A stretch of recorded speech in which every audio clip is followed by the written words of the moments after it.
Welcome dear रॉकर्ड्स। आज मैं आपको एक मजेदार मूवी समझाने वाला हूँ जिसका नाम है ज़ॉम्बी टाइडल वेव। तो मूवी की शुरुआत में समुद्र के नीचे भूकंप आ जाता है जिसकी वजह से कोई अजीब नीले रंग की रोशनी जमीन से निकलने लगती है। अब टॉड नाम के एक आदमी को दिखाते हैं। वो और उसकी गर्लफ्रेंड समुद्र के किनारे मौज मस्ती कर रहे होते हैं। टॉड अपनी सुंदर गर्लफ्रेंड को शादी के लिए पूछता है और समुद्र के बीच उसको अंगूठी देता है। तभी कोई उसे पानी के नीचे खींच लेता है जिसकी वजह से उसकी गर्लफ्रेंड बहुत डर जाती है। फिर थोड़ी देर में टॉड की लाश तैरती हुई ऊपर आती है। अब टॉड की गर्लफ्रेंड बहुत डर जाती है और मदद के लिए चिल्लाने लगती है। तभी पीछे से एक ज़ॉम्बी आता है और उस लड़की को पकड़ के उस लड़की को भी मार डालता है। अगले सीन में जाड़ा नाम की लड़की दिखाई जाती है जो कि अपने अंकल रे के साथ मछली पकड़ने आई है। अब उनकी मदद के लिए उनके साथ हंटर शॉ भी आया हुआ है। जाड़ा अपने ड्रोन की मदद से मछलियों को ढूंढने की कोशिश कर रही है। तभी उन तीनों का ध्यान एक नाव पर जाता है जिसमें पटाखों की वजह से आग लग गई है। फिर शॉ उस नाव पर जाता है और आग बुझाने के लिए नाव के मालिक की मदद करता है। अब पता चलता है कि शॉ इस जगह का सुपरवाइजर है, जिसका मतलब है कि आसपास सभी चीजों का ध्यान रखना शॉ की जिम्मेदारी है। इसीलिए नाव के शैतान बच्चों से वो सभी पटाखे अपने साथ लेके चला जाता है। फिर वो दोबारा अपनी नाव पर पहुंचता है और मछली पकड़ने का काम शुरू कर देता है। अब इसके दौरान मछली पकड़ने वाले कांटे में एक लाश फंस जाती है जिसको देखकर शॉ, रे और जाड़ा तीनों बिल्कुल हैरान हो जाते हैं। अब वो मिलकर लाश को बाहर निकालते हैं और अपनी नाव पर लेकर आते हैं। समुद्र में घूम रहे ड्रोन से जाड़ा को लाइव तस्वीरें दिख रही होती हैं और वो देखती है कि नीचे से कोई अजीब नीले रंग की रोशनी आ रही है। शॉ तुरंत बोलता है मुझे इसका पता लगाना होगा और फिर इसके लिए वो पुलिस को कॉल करने जाता है। अब इसके दौरान जाड़ा पानी से तार खींचती है और रे लाश को एक सफेद रंग के कपड़े में ढक देता है और उसी समय उनका ध्यान इस बात पर जाता है कि पूरे समुद्र से ही नीले रंग की रोशनी निकल रही है। और तभी वो मरा हुआ आदमी भी जाग जाता है और जाड़ा पर हमला करता है। वो उसकी गर्दन कोई काट डालता है। अब ये देखकर रे आगे जाता है और ज़ॉम्बी को धक्का मार के पीछे गिरा देता है, लेकिन वो ज़ॉम्बी रे पर ही हमला करना शुरू कर देता है। अब शॉ वहाँ पर आता है और अपना खंजर निकालकर ज़ॉम्बी के ऊपर हमला करता है और उनको लगता है कि ज़ॉम्बी मर चुका है। फिर वो जाड़ा की मदद करने के लिए जाते हैं, लेकिन ज़ॉम्बी अभी तक नहीं मरा है और वो दोबारा पीछे से हमला करता है। शॉ दोबारा ज़ॉम्बी पर हमला करता है, लेकिन उसको पता ही नहीं चल रहा है कि वहाँ पर चल क्या रहा है और उसको करना क्या चाहिए। अब इसीलिए शॉ और रे मिलकर ज़ॉम्बी को नाव से नीचे गिरा देते हैं। अब पता चलता है कि जाड़ा को बहुत ही ज्यादा चोट लगी हुई है और उसके शरीर से बहुत खून बह रहा है। रे शॉ को बोलता है कि जल्दी से किसी को मदद के लिए बुलाओ। अगले सीन में हमें शॉ की पत्नी केंजी और उसकी बेटी सैम दिखाई जाती है जो कि एक रेस्टोरेंट में बैठे बात कर रहे होते हैं। शॉ केंजी को कॉल करता है और बोलता है जाड़ा को बहुत ज्यादा चोट लगी है। अब क्योंकि केंजी एक डॉक्टर है इसलिए वो बोलती है मैं जाड़ा का इलाज करने के लिए आ रही हूँ। वो सैम को बोलती है कि बेटी तुम जल्दी घर चले जाओ और खुद वो जाड़ा की मदद करने के लिए निकल जाती है। अब वो और उसकी टीम जाड़ा की जांच करते हैं और जाड़ा को हॉस्पिटल भेज देते हैं। अब शॉ केंजी को समझा रहा होता है कि जाड़ा की हालत कैसे हुई। रे जाड़ा के साथ जाता है, लेकिन शॉ वहीं रुककर पता लगाना चाहता है कि आज जो उनके साथ हुआ वो क्यों हुआ और कैसे हुआ। फिर शॉ इस जगह के पुलिस ऑफिसर अकोनी के पास जाता है और उनके साथ जो हुआ वो सब कुछ वहाँ पर बताता है। अकोनी बोलता है कि मुझे ये सब कुछ कोई छोटी मोटी मुसीबत नहीं लग रही है, ये जरूर कोई बड़ी मुसीबत है। अब वो दोनों मिलकर उसी जगह पर जाते हैं जहाँ शॉ और उसके साथियों के साथ वो बुरा हादसा हुआ था। दोनों देखते हैं कि समुद्र से अभी भी कोई नीले रंग की रोशनी आ रही है।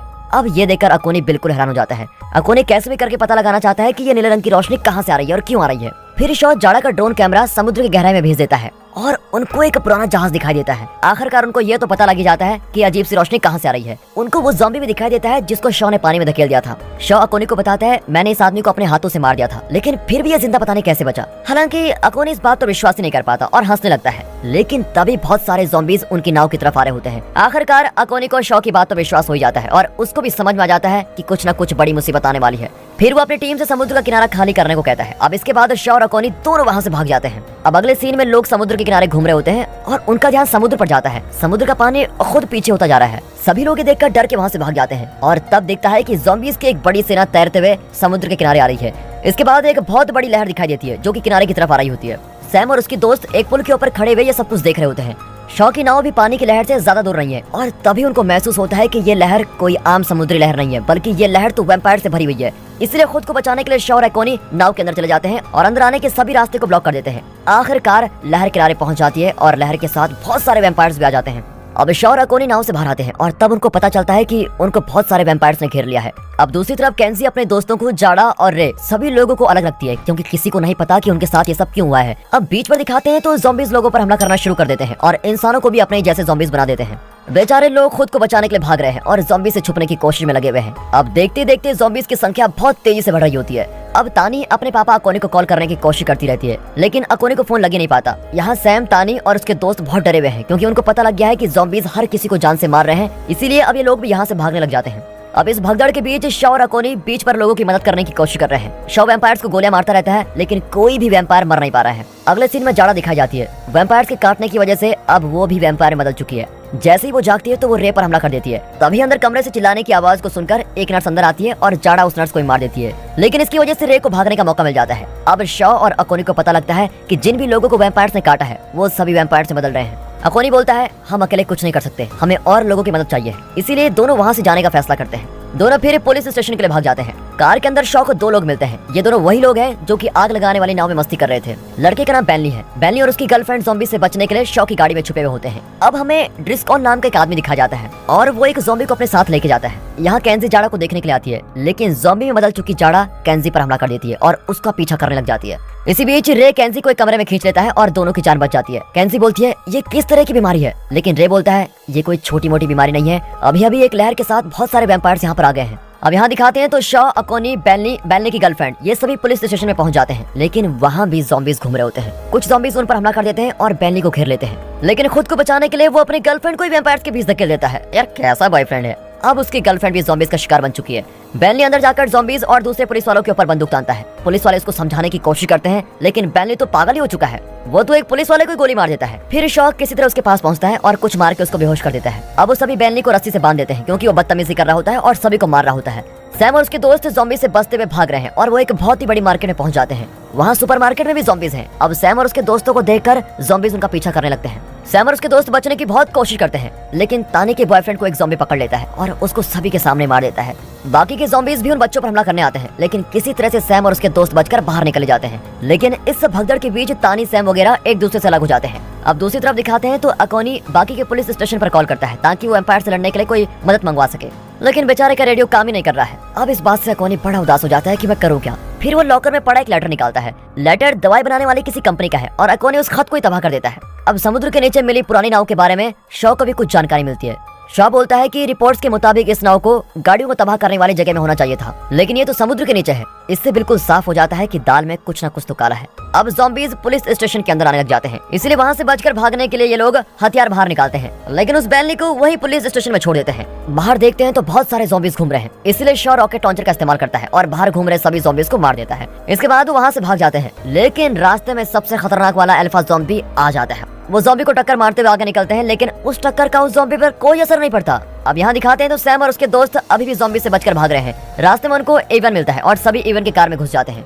इवन गाड़ी से बाहर आता है और हीरो बनने की कोशिश करता है। वो कुछ ज़ॉम्बी से लड़ता भी है। अब सैम इवन से बोलती है तुम ज्यादा हीरो मत बनो, जल्दी से अंदर आ जाओ, लेकिन इवन उनकी बात ही नहीं सुनता और आखिर में एक ज़ॉम्बी उस पर हमला कर ही देता है। अब दूसरी तरफ तानी ड्रिस्कॉल के घर पर पहुंचती है और ड्रिस्कॉल से मदद मांगती है। वो बोलता है तुम पीछे मुड़ के दिखाओ, कहीं किसी ज़ॉम्बी ने तुम्हें काटा तो नहीं है। तानी उसकी बात मान जाती है और फिर सब कुछ देखकर ड्रिस्कॉल उसको अंदर आने देता है। अब देखते हैं कि ड्रिस्कॉल ने एक ज़ॉम्बी को पकड़ के रखा हुआ है और उस पर वो कोई एक्सपेरिमेंट कर रहा है। तानी फोन का इस्तेमाल करके अपने पापा को कॉल करती है और बताती है मैं बिल्कुल सही सलामत हूँ।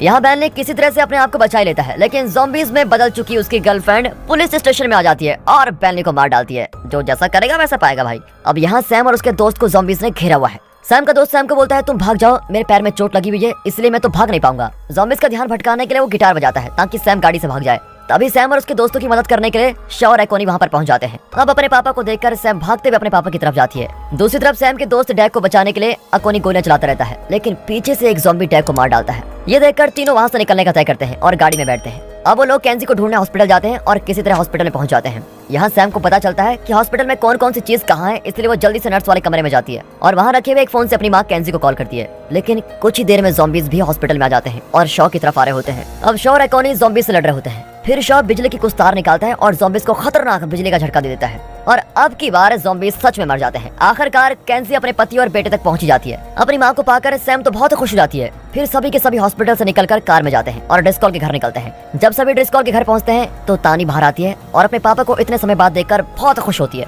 अब अकोनी ड्रिस्कॉल के रेडियो का इस्तेमाल करता है और मदद के लिए पुलिस की बड़ी टीम मांगता है, लेकिन इस सब के दौरान जिस ज़ॉम्बी को ड्रिस्कॉल ने बंद करके रखा हुआ था वो किसी तरह से अपने आप को छुड़वा लेता है। वही ज़ॉम्बी पीछे से आकर अकोनी पर हमला कर देता है। लड़ाई के दौरान वो ज़ॉम्बी अकोनी के हाथ पर काट लेता है और अकोनी के चीखने की आवाज को सुनकर सभी अंदर आ जाते हैं। फिर ज़ॉम्बी केंजी पर हमला करता है और केंजी उससे लड़ने लग जाती है। ड्रिस्कॉल पीछे से आता है और एक बिजली वाले हथियार से वैम्पायर को मार डालता है। अब ड्रिस्कॉल बोलता है ये ज़ॉम्बीज पानी वाले ज़ॉम्बीज हैं, इसलिए इनको बिजली का झटका देकर ही मारा जा सकता है। दोस्तों हमने ज़ॉम्बीज वाली मूवी तो बहुत सारी मूवीज देखी है, लेकिन इस मूवी में तो ज़ॉम्बीज कुछ अलग ही है। पानी वाले ज़ॉम्बी भाई, ये तो कुछ नया है। आप नए ज़ॉम्बीज के बारे में क्या सोचते हैं कमेंट सेक्शन में जरूर दीजिएगा कुछ जवाब। अब ड्रिस्कॉल की बात सुनकर शॉ एक प्लान बनाता है। वो बोलता है हम सभी ज़ॉम्बीज को किसी तरह टाइगर पूल नाम की जगह में लेके जाएंगे और फिर वहाँ पानी में आ चुके सभी ज़ॉम्बीज को खतरनाक बिजली का झटका देंगे। सभी को ये आइडिया बहुत पसंद आता है, लेकिन तभी रे पूछता है हम इन ज़ॉम्बीज को तो मार देंगे, लेकिन असली मुसीबत की जड़ तो समुद्र में डूबा जहाज है, हम उसको कैसे खत्म करेंगे। अब ये सुनकर ड्रिस्कॉल ग्रेनेड और पानी में चलने वाले बड़े बॉम्ब्स निकालते हुए बोलता है हम लोग इनकी मदद से जहाज को तबाह कर सकते हैं, ऐसा करने में मैं तुम्हारी मदद करूंगा। अब शॉ अपने भाले जैसे हथियार पर बिजली का झटका देने वाली मशीन लगाता है और बाहर ज़ॉम्बीज़ को मारने के लिए जाता है, लेकिन तभी बिजली का झटका देने वाली मशीन काम करना बंद कर देती है। ये देखकर कैंसी मदद के लिए आती है और पास में पड़ी लकड़ी काटने वाली मशीन चालू कर देती है। दोनों मिलकर बाहर खड़े सभी ज़ॉम्बीज़ को मशीन से मारते हैं। फिर सभी लोग जल्दी से बाहर निकलते हैं और उन्होंने काम की सभी चीजें भी अपने साथ लेकर रखी हुई है। अब रास्ते में अकोनी की हालत बेकार होती जा रही है क्योंकि ज़ॉम्बी के काटने की वजह से इन्फेक्शन बहुत तेजी से फैल रहा है। तभी अकोनी बोलता है, मेरे दोस्त शॉ, अब तुम्हें मुझसे बेहतर करके हमारे शहर को बचाना होगा। शॉ को ये बात कुछ खास समझ में नहीं आती, इसलिए अकोनी को सच बताना ही पड़ता है। वो बोलता है, 30 साल पहले हमारे शहर में दवाई बनाने वाली एक कंपनी आई थी और उन्होंने कुछ लोगों पर अपनी दवाइयों का इस्तेमाल किया था। उन्होंने मुझे चुप रहने के लिए बहुत सारे पैसे दिए थे क्योंकि उस समय दवाई ठीक से नहीं बनी थी और जिन लोगों पर उनकी बनाई दवाई का इस्तेमाल किया गया था, उस दवाई की वजह से उन लोगों की हालत बहुत ही बुरी होती गई। इसलिए उन सभी संक्रमित लोगों को एक जहाज में डाला गया और उस जहाज को समुद्र के बीच में छोड़ दिया गया था। ये बात सुनकर कैंसी बोलती है कि वो दवाई आधी अधूरी नहीं बनी थी। वो दवाई बना ही इसलिए गई थी ताकि इन्फेक्शन को सभी इंसानों में फैलाया जा सके। वो दवाई बिना हथियारों के जंग जीतने का एक अच्छा तरीका है जिसको हम बायोलॉजिकल वेपन बोलते हैं। तभी बहुत सारे ज़ॉम्बीज़ वहाँ पर आते हैं और हमला करने लग जाते हैं। शॉ अपने बिजली वाले हथियार से ज़ॉम्बीज़ को मारता है और तब तक बाकी लोग वहाँ से भाग जाते हैं। अकोनी की हालत और बुरी होती जा रही है, इसलिए तानी अपने पापा के बोलने पर उसको वहीं पर छोड़ देती है और अकोनी के हाथ में ग्रेनेड पकड़ा देती है। जैसे ही अकोनी ज़ॉम्बी में बदलता है, वो ग्रेनेड को गिरा देता है और धमाके की वजह से खत्म हो जाता है। अब सभी लोग 2 ग्रुप में बढ़ जाते हैं। रे, तानी और ड्रिस्कॉल समुद्र में डूबे जहाज को तबाह करने के लिए जाते हैं और दूसरी तरफ कैंजी, सैम और शॉ जमीन पर घूम रहे ज़ॉम्बीज़ को मारने के लिए निकल जाते हैं। शॉ तालाब के अंदर बिजली की तार फेंक देता है ताकि ज़ॉम्बीज़ को बिजली का झटका दिया जा सके। इसके बाद शॉ गाड़ी में गाने चला देता है और तालाब की तरफ जाने लगता है। अब गाने की आवाज को सुनकर ज़ॉम्बीज़ उसके पीछे आने लगते हैं। अब दूसरी तरफ ड्रिस्कॉल धमाका करने के लिए बॉम्ब्स को सेट तो कर देता है, लेकिन समुद्र के बीच ही ज़ॉम्बीज़ उसको मार डालते हैं। अब शॉ को दिखाया जाता है और उसकी गाड़ी मिट्टी में फंस गई है। तभी वहाँ सबसे खतरनाक अल्फा ज़ॉम्बी आ जाता है। शॉ उससे लड़ने लगता है और अपने बिजली वाले हथियार से हमला करता रहता है। इसके दौरान कैंसी किसी तरह से मिट्टी में फंसी गाड़ी बाहर निकाल लेती है और फिर तालाब में चली जाती है। ज़ॉम्बीज़ गाड़ी का पीछा करते रहते हैं और जल्द ही सभी पानी के अंदर पहुंच जाते हैं।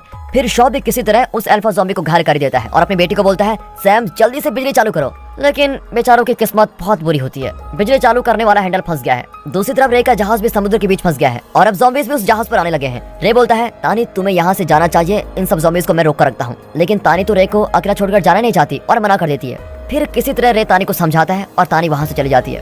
अब अल्फा ज़ॉम्बी दोबारा अपने पैरों पर खड़ा होता है, लेकिन हमारा शॉ अपने हथियार की मदद से ज़ॉम्बी का सर काट ही देता है। तभी सैम भी हैंडल को घुमा देती है, जिससे तालाब के पानी में खतरनाक करंट आ जाता है। सभी ज़ॉम्बीज़ को बिजली का खतरनाक झटका लगता है और सभी के सभी मारे जाते हैं। दूसरी तरफ रे ने जहाज के ऊपर बम्स लगा दिए हैं और एक बटन दबाकर समुद्र वाले जहाज को तबाह कर देते हैं। लेकिन इसके दौरान रे भी मर जाता है। अब शॉ देखता है कि समुद्र के बीच बड़ा धमाका हुआ है और एक बड़ी लहर उनकी तरफ आ रही होती है। वो लहर से बचने के लिए भाग रहा होता है, लेकिन ज़ॉम्बी में बदला हुआ बैनली वहाँ आ जाता है। फिर शॉ उसको मारकर खुद को बचाने के लिए भागता है। अगले सीन में सब कुछ शांत हो गया है और धमाके की वजह से सभी ज़ॉम्बीज़ मर चुके हैं। शॉ और उसका परिवार बहुत खुश होता है। तभी उनका ध्यान तानी पर जाता है, जो कि तैरकर किनारे पर पहुंचती है। उसको देखकर सभी खुश हो जाते हैं। आखिर में शॉ अपनी पत्नी को बोलता है, मैं हमेशा तुम लोगों के साथ रहूंगा। और दोस्तों, इसी हैप्पी एंडिंग के साथ ये मूवी यहाँ पर खत्म होती है। दोस्तों, अगर ये वीडियो अच्छी लगी हो, मूवी अच्छी लगी